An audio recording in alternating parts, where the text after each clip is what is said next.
Olha, rapaziada, vamos falar um pouco sobre energia, especialmente a mecânica. Energia é um negócio muito complicado de você definir. Você observa ela em diferentes situações, mas é complicado você definir. O que dá para saber da energia, especialmente, é que ela é uma coisa capaz de realizar trabalho. É graças à energia que você consegue fazer, por exemplo, alguma coisa se movimentar. Seja uma coisa mais complexa usando eletricidade, usando uma máquina térmica, ou você empurrando algum objeto. Não importa muito o meio, mas você consegue fazer algo se movimentar. Isso tem a ver com a transferência da energia. Ela aparece em diferentes lugares. E lembra que Lavoisier fala que na natureza você não perde as coisas, você não ganha coisas, as coisas se transformam. A energia é isso, basicamente. Ela não é algo que vai ser perdido do nada, nem vai aparecer do nada. Ela vai ser sempre transformada de um tipo para o outro. Tá? Então, por exemplo, energia mecânica tem a ver com movimento, posição, uma coisa é cair, uma coisa é andar. Energia térmica, lembra que a coisa aquece, a molécula agita mais? Então, é uma manifestação. Tem a ver com ali com aquecimento, com a agitação das moléculas. Energia sonora. A energia sonora tem a ver com sons. Você tem a vibração ali de alguma coisa que cria um som, audível para a gente ou não, mas essa vibração é um transporte de energia. Energia elétrica. Bom, você tem a corrente elétrica passando num fio, por exemplo, você tem ali a energia sendo portada pelos elétrons. Eólica, usinas eólicas, tem aqueles cataventos gigantescos, então tem a ver com o movimento do vento. O vento consegue transportar ali alguma coisa, uma energia dele próprio que faz movimentar o negócio. Solar, bom, explosões acontecem no Sol. E de lá você tem muita coisa saindo, tanto luz visível como calor, como tudo. Então a própria explosão do Sol ali, né, tem a energia solar. Chega até a gente também de diferentes formas. Nuclear, bom, um núcleo atômico, e especialmente núcleos que você vai ter ali instáveis, você vai ter reações acontecendo, decaimentos acontecendo em radioatividade, por exemplo. Uma manifestação. E luminosa tem a ver com a luz, seja visível ou não. A luz é uma onda, é uma partícula. Especialmente quando fala de onda, você tem frequências. E cada frequência ali vai ter uma energia diferente. Então você vai ter ali uma manifestação também de energia baseada, por exemplo, em cores. Então você vê que você tem diferentes manifestações de uma coisa chamada energia e uma pode se converter na outra dependendo do contexto. Então é uma coisa complexa, né? Mas que ela aparece em várias partes quando você estuda física, por exemplo. Está sempre tendo contato com ela de alguma forma. A energia cinética é uma energia que tem a ver com movimento. Cinética, cinesis em grego, significa movimento. Então a energia cinética é a energia do movimento. Quando você tem ali o carro, que você vê saindo da sua inércia e entrando no movimento, tendo velocidade, se ele tem velocidade, ele tem energia. Né? Porque para você ter movimento, tem que ter velocidade. Não tem como ter movimento paradão. Quando você olha ali o Homer caindo, ele está caindo, ele não está andando para frente, mas ele está caindo. A própria gravidade faz ele cair ali, né? A seleção da gravidade, a atração da massa dele pela massa da Terra, faz ele ter um movimento, ele tem velocidade. Se tem velocidade, você não pode esquecer nunca isso. Tem velocidade? Energia cinética. Mas não é só a velocidade que importa. Olha aqui as duas situações de colisão. Você vê um camarada aqui andando de bicicleta, distrai e bum, bate na placa. Ele tem uma velocidade razoável. Ele não vai morrer por causa disso. Ele vai ficar dodói ali, mas ele não vai morrer por causa disso. Ele chocou a bicicleta e tal, ali tudo bem. Quando você olha colisão de carro, você já pensa numa coisa diferente. A velocidade não precisa nem ser tão gigantesca, pode ser igual a da bicicleta, por exemplo, tal. Só que o carro, ele tem muita massa. Então, onde que você acha que um dano vai ser maior? Onde você acha que vai ter mais energia sendo carregada ali, transportada? Numa situação de um cara numa bike ou numa situação de alguém num carro? A massa, né, ela importa, assim como a velocidade. As duas coisas importam quando você fala de energia cinética. Porque para você transportar alguma coisa, ela tem massa, não tem? Então, ela tem a velocidade dela, porque ela é energia cinética, tem movimento, mas ela também tem massa. Então as duas coisas importam. E é por isso que quando você vê energia cinética, você vê EC, energia cinética, é igual a mv ao quadrado sobre 2. Você vai perceber que você tem a massa, que ela importa para você achar energia cinética, e a velocidade também. Mas a velocidade, se você reparar, veja que ela está ao quadrado. A velocidade é super importante. Ela está de uma forma quadrática ali. Né? O cálculo em si não tem nada de outro mundo. Ó, qual é a energia cinética EC de um objeto que tem 50 kg de massa e possui velocidade de 10 metros por segundo? Bom, vamos botar a massa no lugar da massa.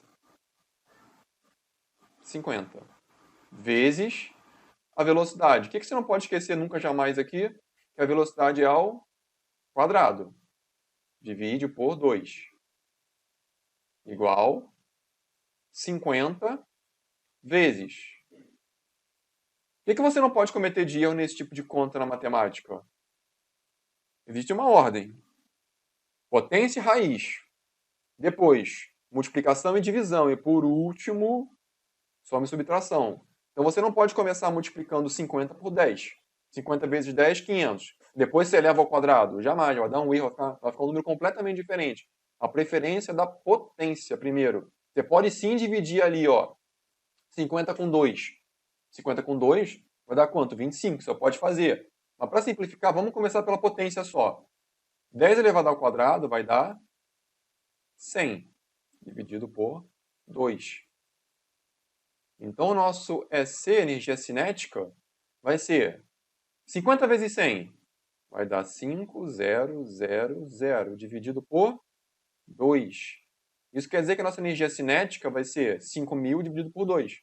Que vai dar 2.500 joules. Então, esse J significa joule. Em homenagem a Joule, que foi um camarada que estudou bastante energia. Vamos falar agora sobre energia potencial gravitacional. Como você pode ver, gravitacional. Lembra a gravidade, tem a ver com queda de alguma coisa. Se na energia cinética você tem que ter movimento, tem que ter velocidade, na energia potencial gravitacional, como depende de uma queda, você tem que ter algum tipo de altura. Se você colocar um objeto no chão, cara, no chão não tem altura. Não tem potencial de nada. Ele não vai cair nunca. É diferente de eu deixar ele suspenso em algum lugar e eu abandonar ele. Eu posso fazer isso. Quanto mais eu subir, mais eu vou aumentando a sua altura. Provavelmente maior vai ser o dano da queda. Maior vai ser essa energia, como se estivesse acumulando conforme eu vá subindo. Entendeu? Então ele vai tendo cada vez mais um potencial até de causar um estrago quando chegar no solo. Certo? Então essa energia depende muito da altura. Associada à gravidade. Você veja aqui no salto olímpico, ó, no ornamental, que o cara tá lá em cima, e ele vai fazer o quê? Ele vai cair. Mas ele não tem nenhum poder especial para cair. O que faz ele cair basicamente é o quê? É a gravidade. É a atração do corpo dele, da massa dele, pela massa da Terra. Nisso você vai ter a ação da gravidade. Nada que você não conheça, certo? Então, se você olhar aqui a energia potencial, ela depende basicamente de três coisinhas. Uma é a massa. Claro, você vai depender da massa. Imagina, você vai largar uma bolinha de plástico e uma bolinha de chumbo. Vão cair de forma igual? A altura é igual. Você largou as duas de 5 metros de altura. Vai ser o mesmo dano? Não vai. Quem vai ter mais energia? Quem você acha que vai ter? Vai ser a bolinha de chumbo. Por quê? Porque ela tem uma massa maior, com certeza. Então, a massa importa muito quando você fala da energia potencial que vai estar ali enquanto você estiver com o objeto suspenso. Outra coisa que importa é a gravidade. Claro, se você tiver um objeto no planeta Terra, a gente já sabe como o objeto cai no planeta Terra. Com aquela gravidade de 9,8 metros por segundo ao quadrado, que a gente arredonda para 10. Se você estiver na Lua, cara, a gravidade é de 1,6. Se você largar uma coisa lá, ela vai cair assim. De maneira bem mais devagar. Então, a forma como ela vai cair tem a ver com a energia. Isso depende da gravidade. Energia potencial gravitacional, depende de onde você está. E o H aqui é a sua altura, tá? Então, a altura importa, como eu falei antes. Uma coisa cair de uma altura muito baixa, o dano vai ser pequeno, não vai? Mas se você largar de uma altura muito elevada, o dano vai ser maior, porque ele vai ter mais energia, tá?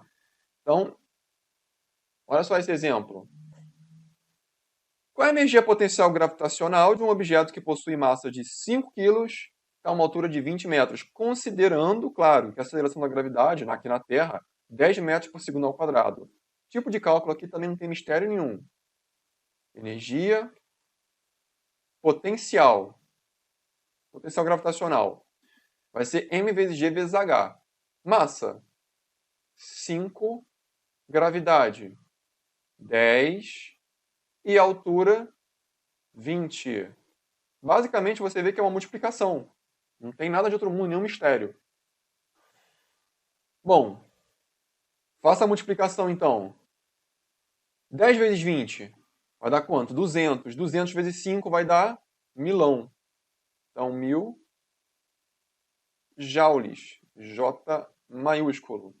Então, essa vai ser basicamente a energia enquanto o objeto estiver com 20 metros de altura. Mas se diminuir essa altura, aí o H diminui, pô. Se o H diminuir, você não vai ter mais essa energia toda. Essa energia vai diminuir. Você tem que ficar atento, então, às três coisas. Massa, gravidade e altura. Energia potencial elástica. Bom, energia potencial elástica depende de algum objeto que seja elástico. Se você pegar uma corda durona e puxar, ela não é elástica. Ela vai ter a tensão dela, a tração dela. Mas ela não é elástica. Mas se você pegar um elástico, ele vai e volta. Se você pega uma mola, ela vai e volta. Então há uma tendência de que objetos como molas e elásticos tendam a sempre querer voltar para o lugar dele. Por exemplo, veja na animação aqui. O que o cara está fazendo? Inicialmente ele está puxando ali o bloquinho que tem uma mola até a posição B. Quando ele faz isso, o que está acontecendo com a mola? A mola quer fazer o quê?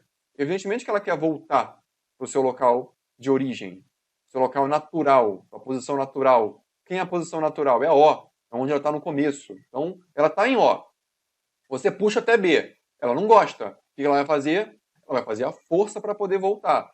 Né? E quanto mais você estiver puxando ela até B, mais energia ela vai ter. Porque você está deformando ela. Então você vai deformando, ela vai ganhando energia, vai ganhando energia, vai ganhando energia. Quando chegar em B, ela tem muita energia. Quando você solta, como o cara vai fazer, ó, ela vai, ela segue seu caminho, passa pela origem, vai até a posição do outro lado, equivalente a B, como você vê, e depois ela volta. Certo? E ela vai terminar onde? Na sua posição natural, que é o O. Como você vê aqui na imagem abaixo, também, o que você tem? A representação disso. O objeto está em O, bloquinho. Então a mala tá, o objeto está em O, perfeito. A mola está perfeita, ela está tranquila, paradinha ali. O cidadão puxou ela até a posição aqui embaixo. O que vai acontecer? Ela imediatamente vai fazer uma força para o outro lado. Você pegou aqui, ó, tá vendo? X. Você deformou X. 1 metro, 2 metros, não importa. Você deformou X. Até essa posição A ali. Ela não gostou. O que ela vai fazer? Uma força restauradora. Ela vai querer voltar para o O. É o que ela quer. Ela é um objeto elástico. Só que ela não chega no O imediatamente. Ela vai, como uma sanfona, ela vai até a posição ali, que aqui embaixo está sendo chamada de alinha. Ela vai até lá. Mesma posição X que você deslocou, ela vai para um lado, volta e depois ela vai voltar para onde? Para a origem. Então esse é o movimento dela, ela sempre vai estar fazendo isso. Quando você largar ela, até ela voltar para a posição de origem, posição natural dela, tudo bem? Então é normal. Se você puxa uma mola, o que ela quer fazer? Ela quer voltar. Ela vai te puxar de volta. Se você empurrar uma mola, o que ela vai fazer? Ela vai querer voltar. Ela vai fazer o quê? Ela vai te empurrar de volta.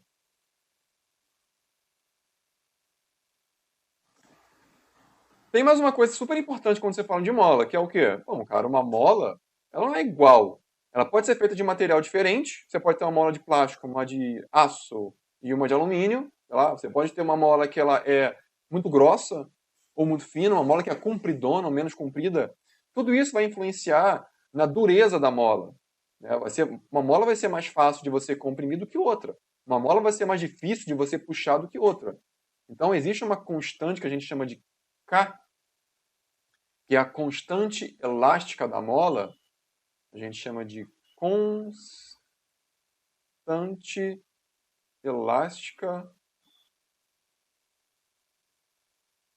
da mola, ela determina isso. Essa mola, qual é a constante elástica dela? Quem é o K dela? Se for muito grande, é porque ela é muito dura. Se não for muito grande, é porque ela não é tão dura assim. Então isso que vai interessar também. E aí, quando você olha, por exemplo, o cálculo da energia potencial elástica, você vai perceber que é exatamente o que interessa. Vai te interessar o K, porque vai interessar a dureza. Se você puxar uma mola que é muito fácil, cara, você não vai ter trabalho quase nenhum. Então, a energia que você vai despender para fazer isso não é uma energia tão grande assim. E a energia com que a mola vai acumular ali, devido à força que ela faz restauradora, também não vai ser tão grande assim. Isso é porque o K é pequeno, faz parte. Mas se o K for grande, vai te dar muito trabalho puxar a mola e ela vai te puxar com muita força. Então isso tem a ver com energia.